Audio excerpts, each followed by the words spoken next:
ആ ബസ്സിൽ കാര്യമായ മാറ്റങ്ങളില്ലെങ്കിലും സീറ്റിലും അതോടൊപ്പം തന്നെ അതിൻ്റെ ഡോർ എടുത്ത് മാറ്റിയിട്ടുണ്ട്. അതോടൊപ്പം തന്നെ ശൗചാലയം നിലനിർത്തിയിട്ടുണ്ട്. ഇപ്പോൾ പ്രധാനമായി വന്നിരിക്കുന്ന മാറ്റം എന്നുള്ളത് 26 സീറ്റുകളായിരുന്നു നേരത്തെ ഉണ്ടായിരുന്നത്. അത് ഇപ്പോൾ 37 ഉയർത്തിയിട്ടുണ്ട് എന്നതാണ്. അതോടൊപ്പം തന്നെ ചാർജിലും നിരക്കിലും ചില മാറ്റങ്ങളുണ്ട്.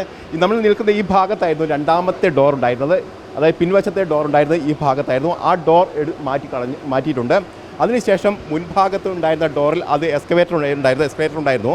ആ എസ്കലേറ്റർ മാറ്റി സാധാരണ സ്റ്റെപ്പാക്കി മാറ്റിയിട്ടുണ്ട് എന്നുള്ളതാണ്. നമുക്ക് ഈ വാഹനത്തിൻ്റെ അകത്തേക്ക് കയറാമെന്ന് തോന്നും. ഒന്ന് കയറും. ഇത് വാഹനത്തിൻ്റെ അകത്തേക്ക് കയറുമ്പോൾ നമുക്ക് കാണാം ബസ്സിലെ സീറ്റുകളുടെ, കാരണം നേരത്തെ ഉണ്ടായിരുന്നത് കിടക്കാൻ പറ്റുന്ന രീതിയിലുള്ള ഒരു സീറ്റുകളൊക്കെ ആയിരുന്നെങ്കിൽ ഇപ്പോൾ അത് ഒരു പുഷ് ബാക്ക് സീറ്റുകളിലേക്ക് മാറ്റിയിട്ടുണ്ട്. ഇവിടെ ദൃശ്യങ്ങൾ കാണാം. നേരത്തെ 26 സീറ്റുകളായിരുന്നു ഉണ്ടായിരുന്നത്. ഇപ്പോൾ ആ സീറ്റുകളാണ് ഇപ്പോൾ 37 സീറ്റുകൾ. അതായത് കൂടുതൽ യാത്രക്കാരെ ഉൾക്കൊള്ളാവുന്ന തരത്തിലാണ് ഇപ്പോൾ സീറ്റുകൾ ക്രമീകരിച്ചിരിക്കുന്നത്. അതോടൊപ്പം തന്നെ നേരത്തെ പിൻവശത്തുണ്ടായിരുന്ന ശൗചാലയം അതുപോലെ തന്നെ നിലനിർത്തുകയും ചെയ്തിട്ടുണ്ട്.